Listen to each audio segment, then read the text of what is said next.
5 minutes notice. Okay? When I'm for you.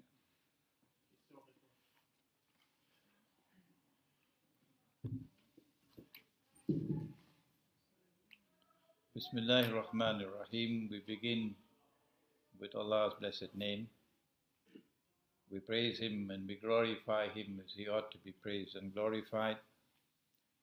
And we pray for peace and for blessings on all His noble messengers, and in particular on the last of them all, the Blessed Prophet Muhammad sallallahu alaihi wasallam. Brother Chairman, Brother Sean Deely,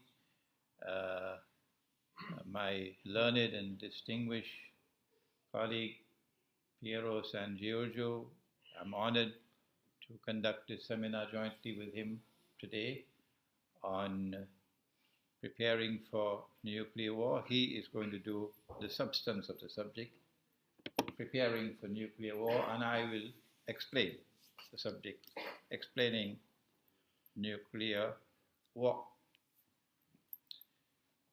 I once asked my teacher, Maulana Fadlur Rahman Ansari rahimahullah, that the Quran says that it has come for those who have fear of God in their hearts. That's how it starts. So I said, what about the rest? So he pointed up to the sky and he said, look at the stars above. For most people, they're just beautiful up there. That's all. Beauty. Twinkling stars. We have a distinguished poet in our gathering here tonight. He writes poetry in Arabic. But when Allah speaks about the stars in the sky in the Quran, He says they're there for more than that. The stars are there to guide you, if you know how to read them. If you can look at the stars as a whole, connect the stars together, get the big picture, then when you are in the middle of the ocean, navigating a ship, you can look up at the stars and see which way to go. The verses of the Quran are like that, and so too history. There are those who look at the historical process and they see only events and they remember names and they remember dates.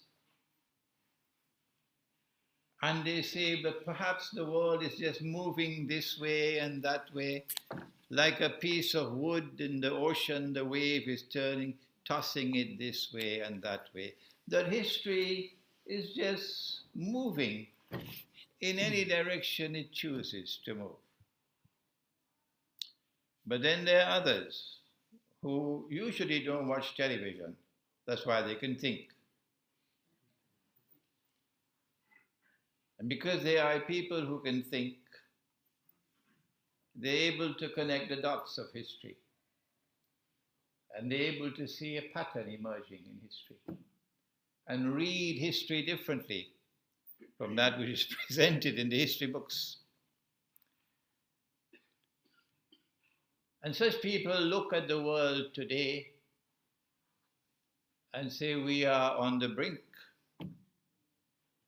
of some big catastrophic event. And these are not people who are simply Christians or Muslims or so. Piero is secular in his thinking.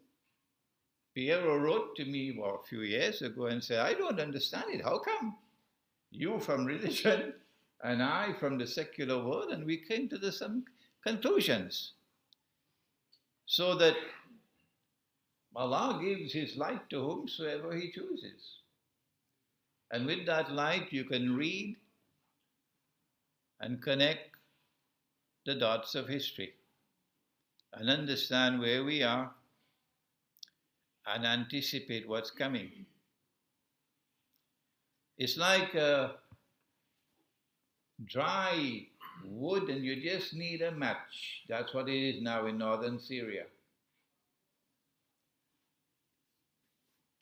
Those who created what is called the Islamic State, ISIS, and what I call the bogus Islamic State. Are now in a quandary because they created this after great planning, and they had a great design, and they're pursuing momentous aims and objectives with this ISIS. But now it faces collapse. The Russian intervention in Syria is bringing ISIS to a close. It's bringing down the curtain on ISIS. And they can't allow that to happen. They are a people who have, excuse my blunt language, they are a people who have PhDs in hypocrisy. They tell monumental lies and then put on their best suits and go to church on a Sunday morning. Or go to the masjid on Friday. Without any shame and embarrassment. They created ISIS. And now they want us to believe that they are bombing ISIS. But because ISIS is collapsing, because the insurrection, the armed insurrection that was planned, meticulously planned in Syria, is now falling apart. And the army of the Syrian people, not the one that came from outside and is paid $1,000 a day, the mercenary army, the army of the Syrian people, whether it is Christian or whether it is Muslim or whatever it is, the army of the Syrian people is now winning the war. That's why we now have arrived at a flashpoint. We begin our presentation today in explaining nuclear war by advising that we look to two cities in particular, Aleppo in northern Syria and Mosul in northern Iraq. They cannot allow either of these two cities to fall. No. So that we are now faced with the possibility, maybe another few days, maybe another few weeks, and we know whether my talk has substance in it, that NATO's very important member called Turkey, led by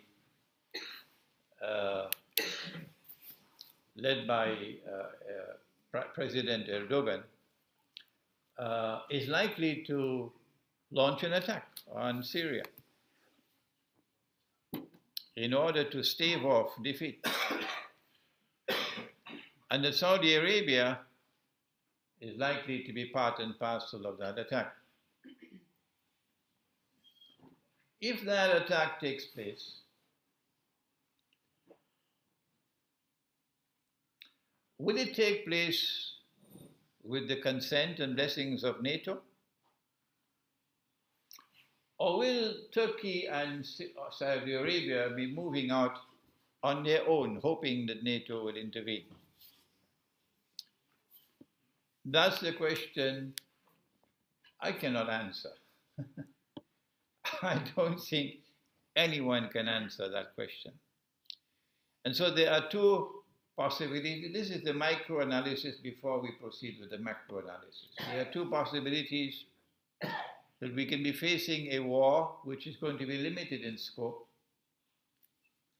in which NATO may decide not to intervene, and Turkey and Saudi Arabia will have to fight it out on their own.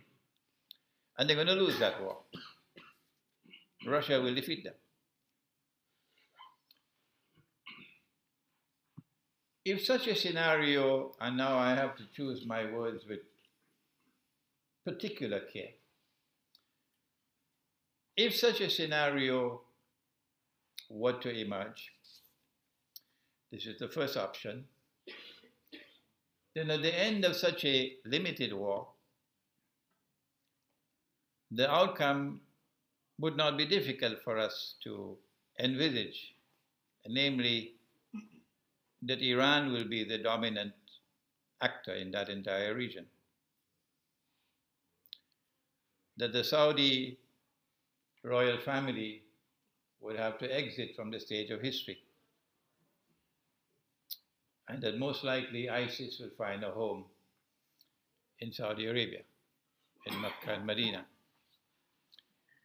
But ISIS is a particularly venomous snake. And it seems to have been created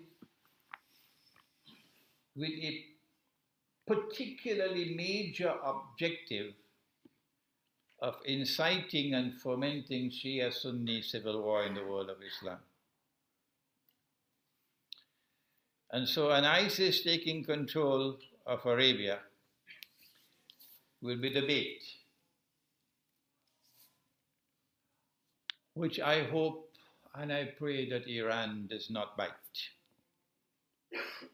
Because if Iran were to foolishly bite that bait and to ever launch an attack on Arabia, then those who created ISIS will get what they wanted, namely Shia-Sunni civil war in the world of Islam, and the major beneficiary will be the State of Israel. I will myself use my voice as powerfully as I can to condemn Iran if Iran were to ever make such a stupid mistake as to launch an attack on Arabia. The second possibility, and we must move quickly now, is that if Turkey launches an attack on Syria, as we expect soon, then NATO would intervene, because Turkey is a NATO member state and there are legal obligations if a NATO member state is at war. And if NATO intervenes, well, then we're going to have the world war.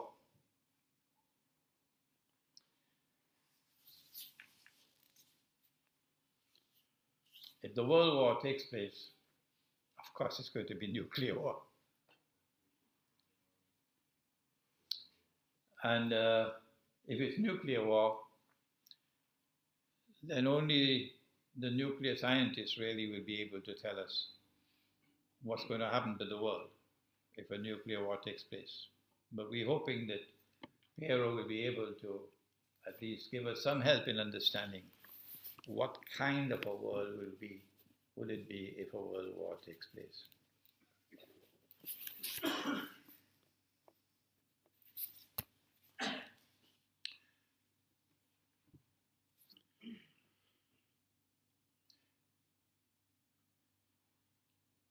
And now for Islamic eschatology and what it has to say concerning world war. We are familiar with what the Prophet said. Allah's blessing be upon him. It's just that we don't put it into context. Prophet Muhammad, Allah's blessings be upon him, said that the river Euphrates will one day uncover a mountain of gold. And people will fight for that gold. And 99 out of every 100 who fight for the gold would be killed. And each would say, I will be the one who will survive. But those who believe in the one God should not touch that gold. We have recognized this to be religious symbolism. And last August in our seminar right here in Geneva, we offered an interpretation that the mountain of gold is not to be understood as a metal, mountain of metal.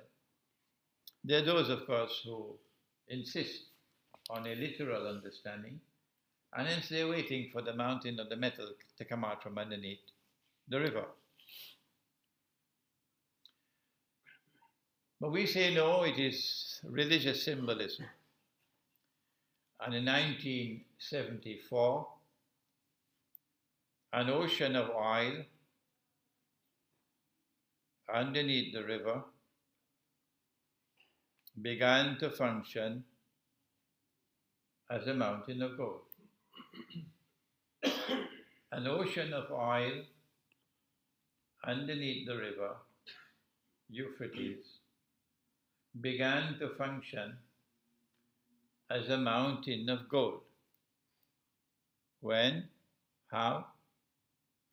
When Henry Kissinger got King Faisal to agree to this amazing request that oil should be sold. What an arrogant request. What an arrogant request. That oil should be sold for only US dollars. And they say, we are the people who have given you the free market. Really? Is this a free market?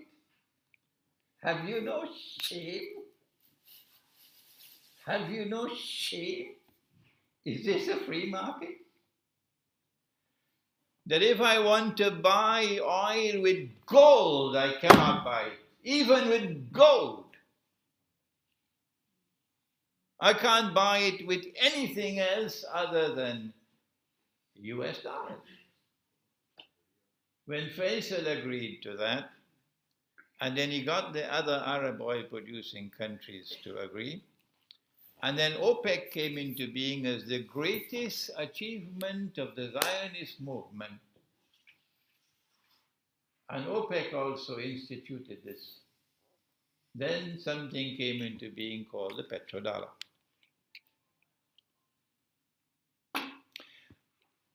And the prophecy of Prophet Muhammad ﷺ materialized. But he said they're going to fight over that mountain of gold. Watch it, what the Prophet said.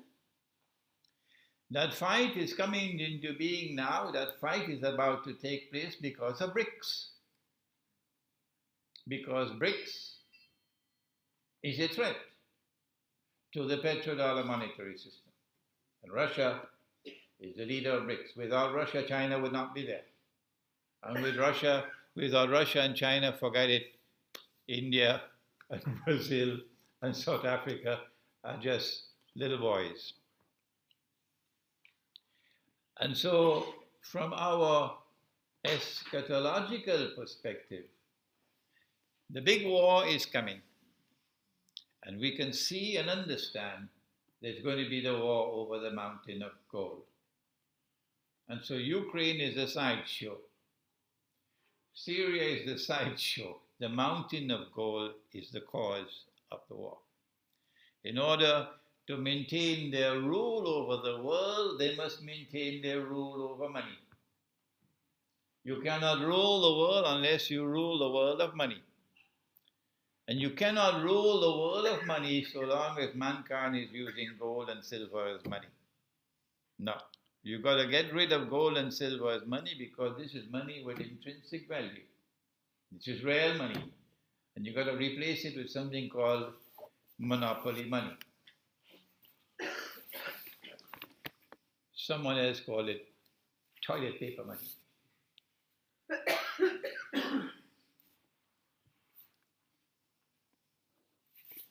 One of the reasons why they want to rule the world of money and hence rule the world is because of a messianic interpretation of history. Christianity, Judaism, and Islam all say the same thing. That the historical process is going to end with the Messiah.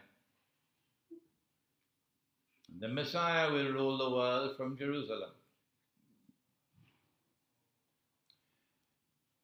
But before the Messiah rules the world from Jerusalem, there is one who will seek to impersonate the Messiah. He's known as the Antichrist. In Islam, he's known as Dajjal. I'm writing a book on Dajjal now, but some of you don't want me to finish this book. So many emails. So I have to keep on replying. I regret I cannot respond while I'm writing my book. In order for him to successfully impersonate the Messiah, he has to rule the world. He has to rule the world. And he has to rule the world from Jerusalem. But the Messiah was not sent to the American people, nor was the Messiah sent to the Swiss. The Messiah was sent to the Israelite people, the Jews. And so they have to be convinced that you are the Messiah if you want to make a claim. In order for him to convince the Jews that he is the Messiah, and you've read Jerusalem in the Quran, you'll be familiar with this eschatological analysis. Number one, he has to liberate the Holy Land for the Jews. He couldn't do that so long as the world of Islam had a caliphate. So long as the world of Islam had Darul Islam, one consolidated mass, a mighty army. So in order for him to liberate the Holy Land, he has to get rid of the caliphate. He did it with exquisite design. Exquisite design. An institution which had been there in the world of Islam for 1400 years. How to get rid of it? It is part of the deen, the religion, how to get rid of the caliphate. And then get the Muslims to forget the caliphate. Of course, that's what television does. What he did was to create the Ottoman Empire, Dajjal. If you are a supporter of the Ottoman Empire and you cannot as yet read history, I suggest you go back and study your book. The Ottoman Empire was then empowered with a power that could not be matched by its enemies. No. Where did it get that power from?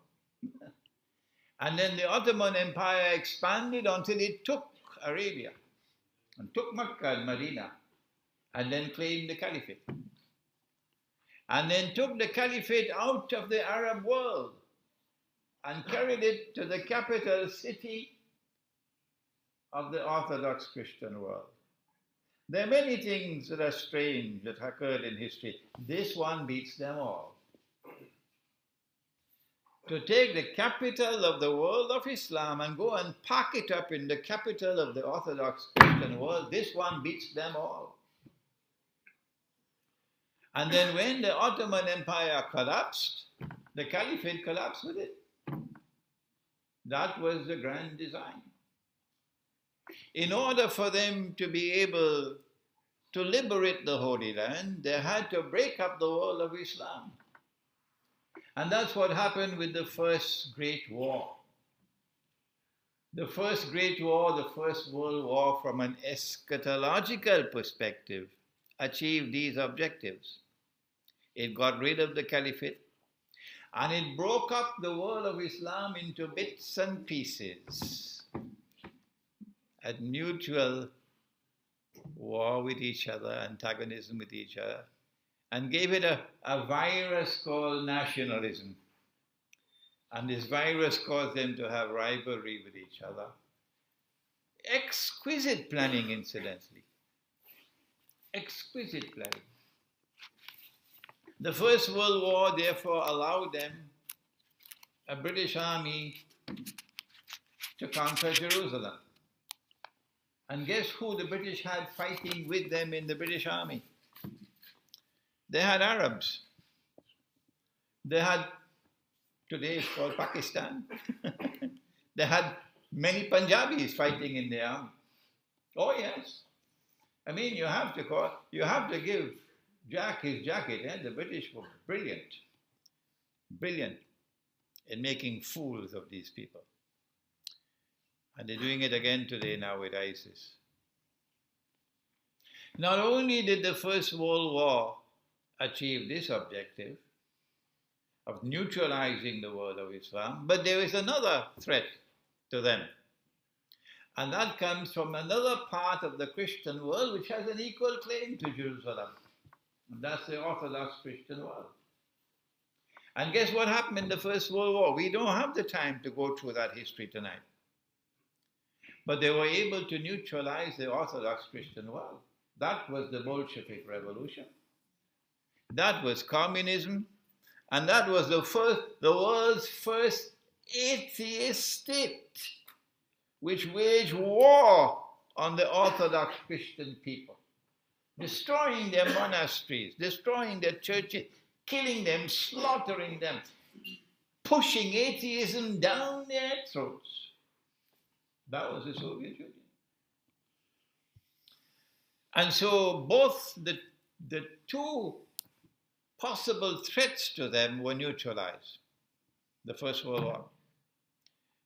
Was it 20 million Russians were killed in the First World War? Then came the Second World War. If we look at it from an eschatological perspective, Britain now has control over the Holy Land. Britain is the mandate power. And while pretending to keep the European Jews out, Britain is allowing them in. Before Israel could be born in 1948, you had to have a Second World War. So the First World War had to come to an end in such a way that there's unfinished business.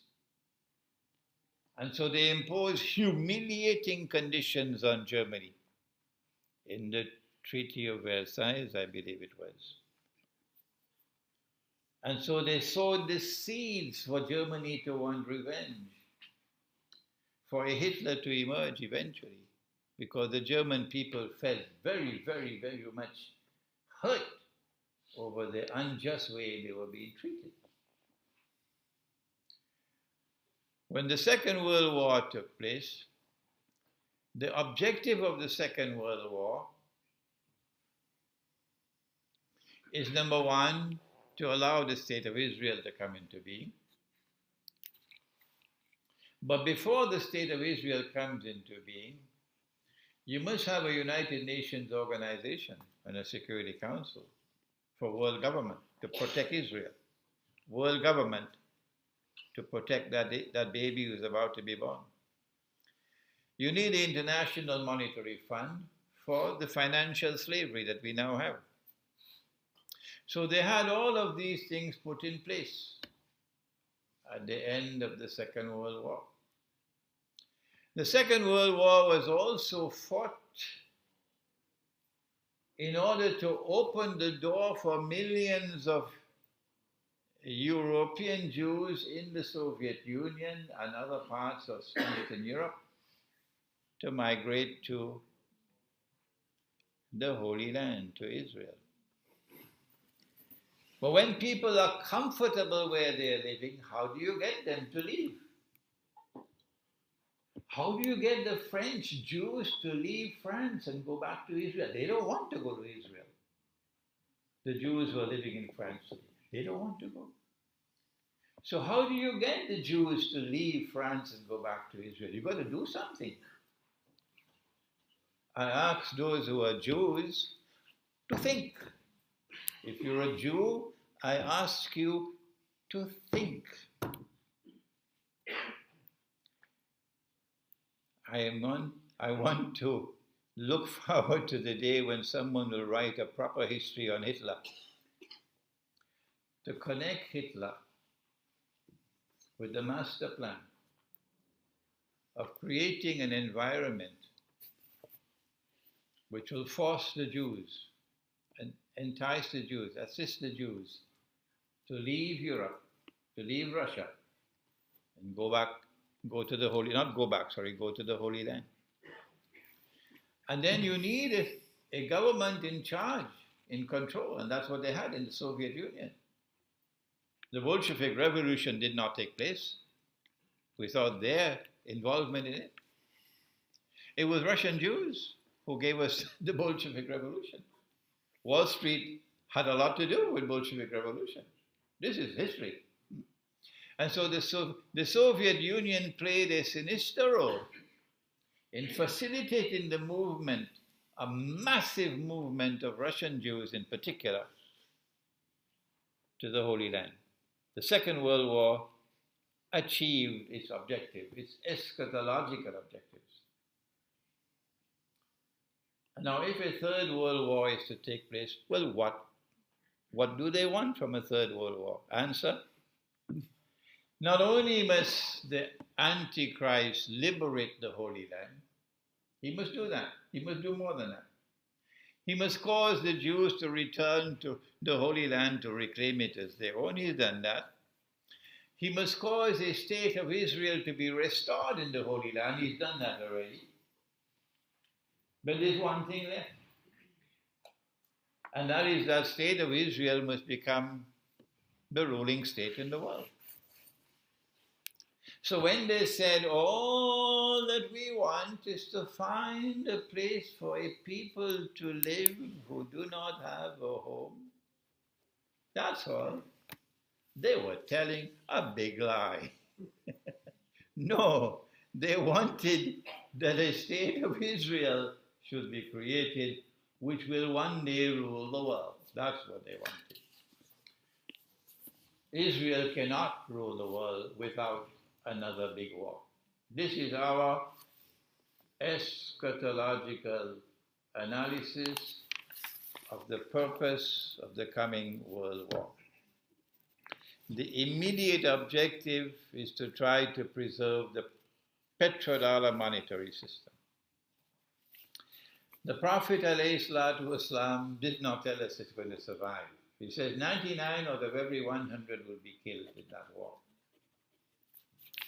So it doesn't seem as though the petrodollar monetary system is going to survive. Well, then what kind of monetary system will emerge in the wake of a great war?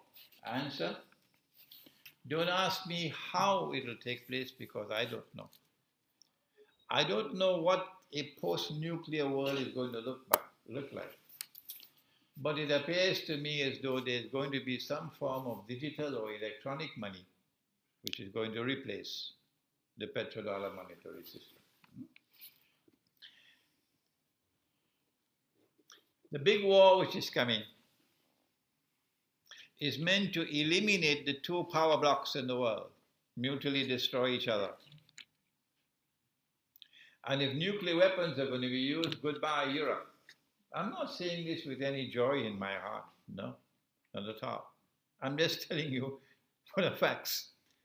If one nuclear bomb could kill 300,000 people in Hiroshima and another 300,000 in Nagasaki, what would a nuclear weapon today, which is 1,000 times more powerful, what would it do?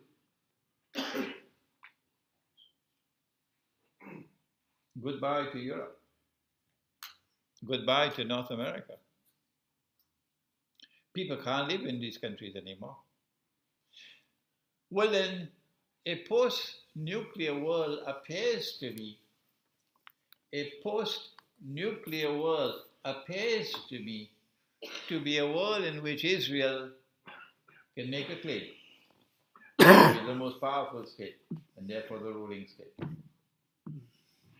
And so the Third World War would be the war which will witness the passage from Pax Americana to Pax Judaica. Before I end, there's one more thing that the Third World War can achieve.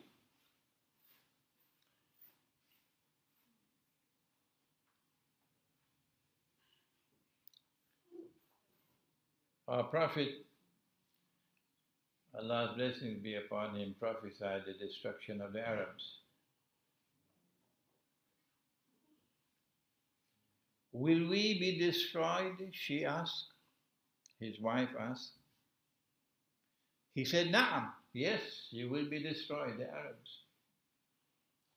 When will we be destroyed? إِذَا كَثُرَ الْخَبَثِ, when khabath prevails,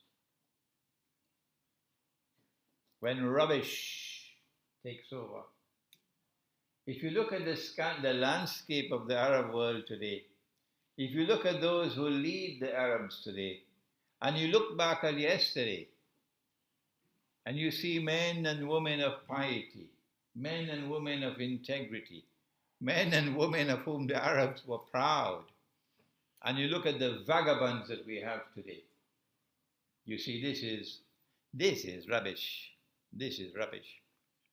If Ikhwan was bad, and of course, oh yes, Ikhwan al-Muslimun made so many mistakes that I wish they never rule over Egypt again. That may hurt the feelings of some people. But if you cannot read the constitutional sunnah, then you shouldn't call yourself an Islamic movement. If Ikhwan al-Muslimun was bad, well, I tell you, Sisi is much worse. That may hurt the feelings of some of the supporters of the Egyptian government. And so when rubbish prevails, and that's what we have today, rubbish prevailing, the Arabs are going to be destroyed. Well, what about the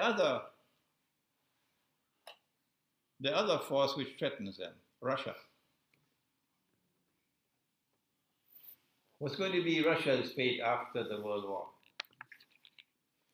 I don't have the time, but Surah Al-Kahf tells me that Putin is going to checkmate them. Yes, there's going to be massive. That was a great achievement. Because the caliphate had been in existence for 1,1400 years. But the Hajj has been in existence for thousands of years. The Hajj, the annual pilgrimage to Mecca, has been in existence from the time of Ibrahim alayhi salam. So thousands of years, even thousands of years before Prophet Muhammad alayhi salatu wasalam was born. But there's not going to be any Hajj after the next war. The Hajj will disappear. That's another major victory coming up. How do we know that? Because he prophesied it.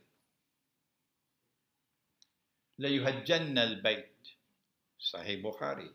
People will continue to make the Hajj. وَلَيُؤْتَمَرَنَّ, and people will continue to make the Umrah, the visit.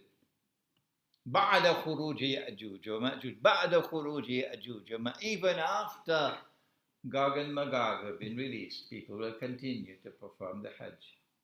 And people will continue to perform the Umrah or the visit to the house. But then he ended by saying, لا تقوم الساعة حتى لا يحج. But the last hour will not come until the Hajj is abandoned. And I am suggesting to you that the abandonment of the Hajj will take place in this coming nuclear war. I hope and pray that this brief introduction to an Islamic eschatological analysis of world wars would provoke the scholars in our midst, because I'm now 74 years of age. We haven't shown here a graduate of international relations. I hope that it'll provoke you, our budding scholars, to conduct the research and to produce a work on an Islamic eschatological explanation of world wars. Thank you. Wassalamu alaikum wa rahmatullah.